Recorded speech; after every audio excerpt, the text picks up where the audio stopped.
Hello, everyone. Well, I don't share off things when I first buy them a whole lot, and well, most of the time I don't buy stuff anymore. But when I find stuff that I've always wanted, I buy it. So take a look at that box. It's pretty. Sam Honks have built. This model came out in 1989. So this isn't exactly a Vision Line, a PS1, PS2, or PS3, but this was the first scale O-gauge 3-rail GS4. So there you go. This is one I've always wanted. Like I said, this came out in 1989.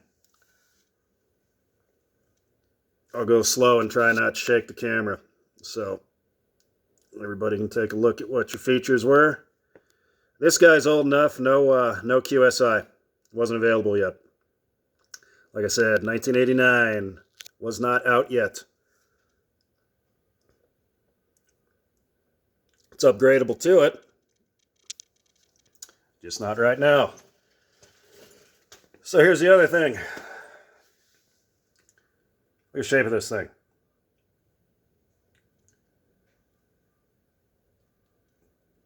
Wow.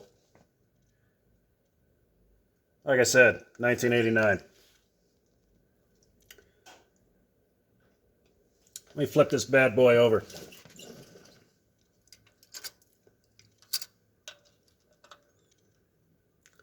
Unrun.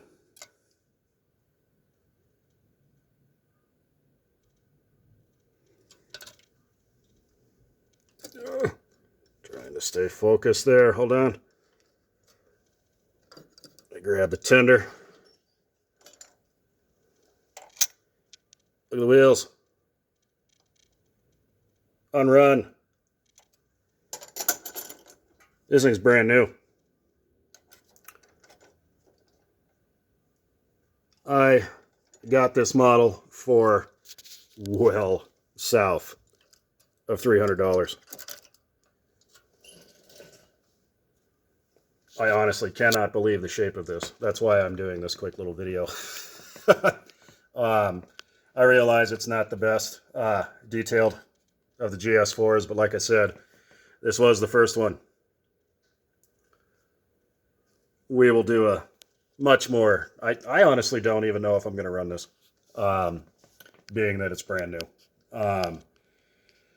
This might be the one... this might be the one collector train I have. I know it's not worth shit to anybody else, but it sure is to me. 4449 was the first real steam locomotive I ever saw. I saw it in 1981. It was on its way back from Rail Fest in Los Angeles, going back to Portland, Oregon. 81 was a good year. That was the year I got my first train set.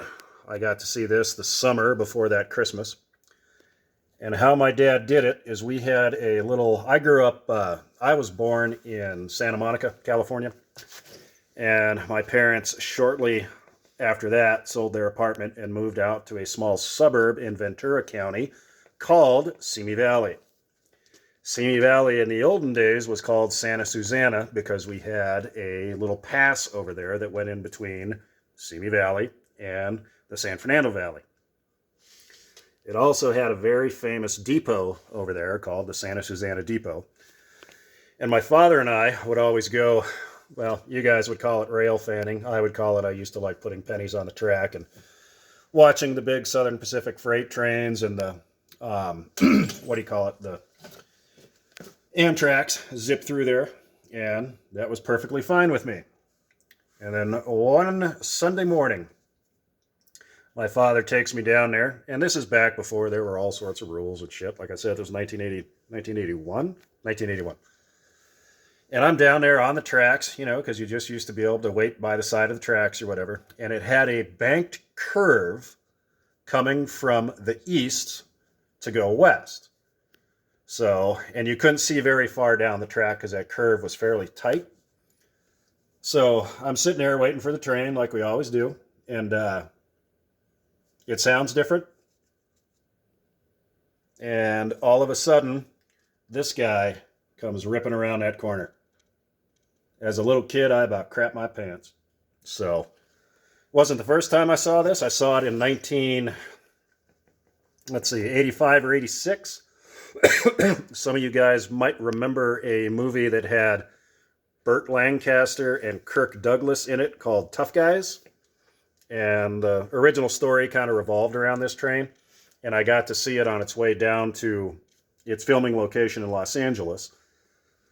So that was the second time I saw it. And then the last time I saw it, because I haven't seen it since I've moved out here, I saw it in 1989 at the 50th anniversary of the LAUPT, which was the Los Angeles Union Passenger Terminal, and that was May of 89. This guy, and at the time it was UP 8444, both rolled into that station at the same time. That was something to see. Along with this was one of those E9s that I have, a Santa Fe F7, and one of the UP E8s that I have. So now I pretty much own all the trains I saw at that thing. I do have an 8444. I don't show it off because it's a Rail King. But anyway, we'll do some quick details here, and then I will shut the hell up because I've got a live stream to get ready for, or to watch. Marker lights on the back, reverse light, metal couplers, of course, separate ladders, separate rails, 100% brass. 100% brass. Brass pop-offs in there. Excuse me. See your dynamos. Brass whistles. Even got a, oh, come on. Even got a brass horn. So let me grab a flashlight real quick, or one of my work lights. I'll show you one thing else. And this is kind of cool. I got to kind of backlit it here so you can see it. And I got a shadow. Suit smoke unit. Never had any smoke in it. Look at how clean it is. Friggin' nuts. But yeah, not the most detailed thing, but you know what? I'm fine. Treaded walkways. I just love this old brass stuff. A lot of people like to bitch and complain about it, but these things run so good. They really do. So, let's see if I can get you down right in front of it there. Yep. I am pretty stoked. Look at your see-through steps there. Or see-through on the walkway, I should say. Pretty dang neat. And like I said, I got this well south of $300. If I was to run it, it would require a full disassembly and maintenance, and you know, I'd have to change out all the grease and everything. And I know how these guys work. I've got you guys know I got a few of these. But luckily, if I do have to take it apart, I've got all the original instructions that are in absolutely perfect shape. They were hiding in the bottom of the box. So there's your actual instruction sheet. Pause it if you want to read it. I'm not going to go that slow.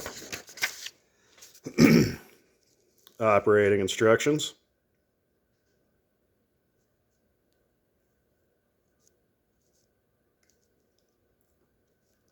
Isn't it nice when our trains came with a two-sided sheet versus a 50-page owner's manual? At least I like that. There's how you take the bad boy apart and where to lubricate it. You even get a little bit of a wiring diagram there. Pretty neat. And of all the ones I have, here's one thing I don't have with any of them. Look at this original warranty sheet.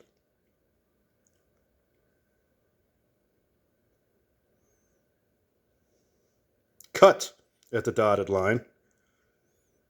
Man, people actually used to have to do stuff like that. Wow. I'm sorry. This thing is just too cool to me.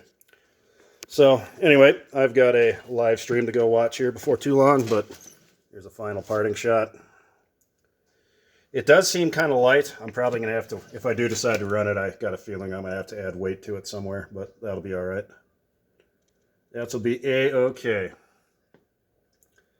But anyway, I hope everybody has a good week. Enjoy the rest of your weekend. Thanks for letting me ramble about something I'm excited about. So, like I said, I hope you guys have a good week. I'll catch you on the next one. Later.